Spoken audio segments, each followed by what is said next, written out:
ದೇವರು ಕೃಷ್ಣದೇವರ ಕಥೆಯನ್ನು ಹೇಳಿದ್ರೆ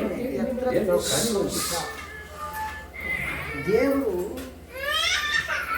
ಆ ಮನೆಯಲ್ಲಿ ಹೇಳಿದ್ದೇನೆ, ಹಿಂದಿನ ಮನೆಯಲ್ಲಿ ವಿಷಾಕ್ತವಾದ ಜಲ, ಕಾಳಿಗಿಚ್ಚು ಅದನ್ನು ಸ್ವೀಕಾರ ಮಾಡಿಲ್ಲ.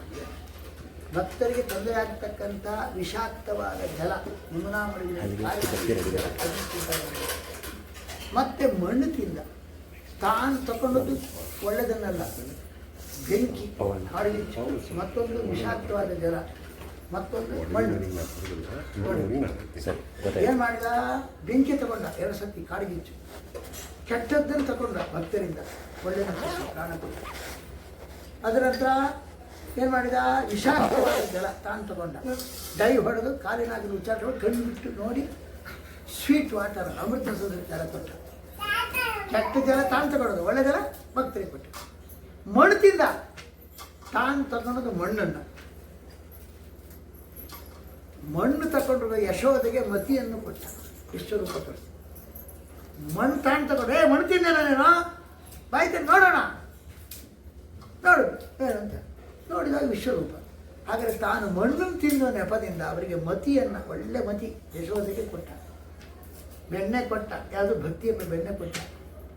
ಇದು ಕೆಟ್ಟದ್ದನ್ನು ತಗೊಂಡು ಒಳ್ಳೆಯದನ್ನು ಕೊಡ್ತಾನೆ ದೇವರಿಗೆ, ಅದರಿಂದ ಏನಾದರೂ ಪ್ರಯೋಜನ ಉಂಟಾ? ಇಲ್ಲ. ಹಾಗೆ 3 ಸೃಷ್ಟಿ ಮಾಡಿದ. ಅದು ವೃಷ. ವೃಷ ಅಂದರೆ ವ್ಯರ್ಥ.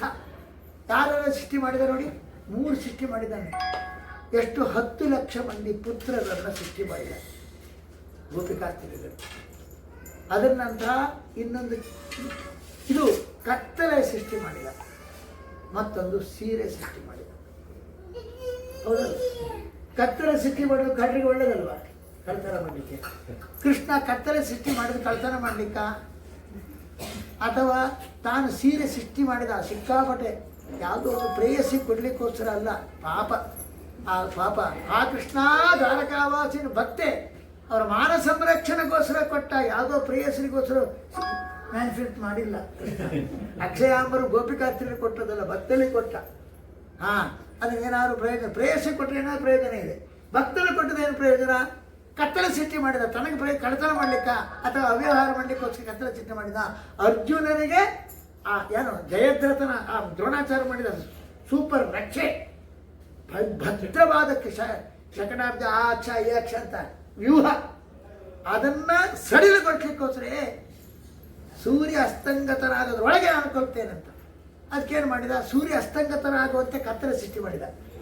ಸೂರ್ಯ ಅಸ್ತಂಗತರಾಗ್ಕೊಂಡ್ರು, ಅವ್ರು ಎತ್ತಿಕೊಂಡ್ರು. ಭದ್ರತೆ ಎಲ್ಲ ಸಡಿಲಾಯ್ತು, ಚಕ್ರವ್ಯೂಹ ಎಲ್ಲ ವ್ಯೂಹ ಬಂದರೆ ಸಡಿಲಾಯ್ತು, ಹಿಟ್ ಮಾಡು ಅಂತ ಹೇಳಿದ. ತಕ್ಷಣ ಸೂರ್ಯ ತೋರಿಸಿ ಹಿಟ್ ಮಾಡೋವನನ್ನ.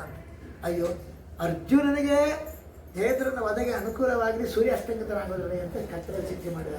ನಾನು ಯಾವುದೋ ಅವ್ಯವಹಾರ ಮಾಡಲಿಕ್ಕೋಸ್ಕರ ಮಾಡಿದ್ದ. ಮತ್ತೆ ಮಕ್ಕಳನ್ನ ಸೃಷ್ಟಿ ಮಾಡಿದ. ಅಯ್ಯೋ, ಈ ಮಗ ನಾನು ರಿಟೈರ್ಡ್ ಆದ ನನ್ನ ಚೆನ್ನಾಗಿ ನೋಡ್ತಾನೆ, ಯಾವುದಾದ್ರು 10 ಲಕ್ಷ ಮಂದಿಯಲ್ಲಿ ಒಬ್ಬರಾದ್ರೂ ನಾನು ರಕ್ಷಣೆ ಮಾಡ್ತಾನೆ, ಪಿಂಡ ಪ್ರದಾನ ಮಾಡ್ತಾನೆ ಅಂತ ಎಲ್ಲ ಕೊಟ್ಬಿಟ್ಟ ದುರ್ಯೋಧನಿಗೆ. ಅವರ ಪಾಪ ಅವನಿಗೆ ರಕ್ಷಣೆಗೋಸ್ಕರ, ಪಾಪ ಅಲ್ಲ, ಅವನು ಪಾಪಿ, ಕೊಟ್ಬಿಟ್ಟ. ಒಂದು ಮಕ್ಕಳಿಂದ ಆದರೂ ನನ್ನ ರಿಟೈರ್ಡ್ ಆದ ನಂತರ ನನ್ನ ಚೆನ್ನಾಗಿ ನೋಡ್ಕೊಳ್ತಾರೆ, ಮಾಸಿ ಇಟ್ಕೊಂಡು ಮಾಡಿದ್ದ. ಅವರೆಲ್ಲ ದುರ್ಯೋಧನಿಗೆ ಕೊಟ್ಬಿಟ್ಟ. ತಾನು ಅವರಿಂದ ದಂಡಪಿಂಡ, ಅವರೇನು ಪಿಂಡ ಪ್ರದಾನ ಮಾಡುವ ಹಾಗಿಲ್ಲ, ಏನಿಲ್ಲ. ಎರಡು ದೃಷ್ಟಿಯಿಂದ ಬದುಕಿರುವಾಗ ಹೇಳಿದ ಮಾತನ್ನು ಕೇಳ್ತಾನೆ, ಚೆನ್ನಾಗಿ ನೋಡ್ತಾನೆ, ಸತ್ ನಂತರ ಗಯ ಶ್ರಾದ್ದ ಮಾಡ್ತಾನೆ, ಎರಡೂ ಇಲ್ಲ. ಅಯ್ಯಯ್ಯ, ಮಕ್ಕಳನ್ನು ಸೃಷ್ಟಿ ಮಾಡಿದ್ರು ತನಗೆ ಪ್ರಯೋಜನ ಇಲ್ಲ. ಮತ್ತೆ ಸೀರೆ ಸೃಷ್ಟಿ ಮಾಡಿದ್ರು ಯಾವ ಪ್ರೇಯಸಿ ಕೊಟ್ಟಿಲ್ಲ, ನಮ್ಮ ಭಕ್ತರಿಗೆ ಕೊಟ್ಟದ್ದು.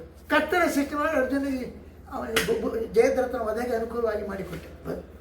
ಇದು ಏನಾದರೂ ಬಿಡಿಗೆ ಸಣ್ಣ ಪ್ರಯೋಜನ ಉಂಟು ದೇವರಿಗೆ? ಇಲ್ಲ. ನಮ್ಮ ಕೃಷ್ಣ ಹಾಗೆ ಕೆಟ್ಟದ್ದು ತಗೊಂಡು ಒಳ್ಳೆದನ್ನು ಮಾತ್ರ ಕೊಡ್ತಾನೆ, ತಾನು ಯಾವ ಸ್ವಾರ್ಥವೂ ಕೃಷ್ಣನಿಗೆ. ಅದನ್ನು ಹೇಳಲಿಕ್ಕೋಸ್ಕರ ಎತ್ರ ನಿಸರ್ಗು ವೃಷ. ಇನ್ನೊಂದು ಮನೆಯಲ್ಲಿ ಧಾಮನಾಶ್ವೇನ ರಸ್ತ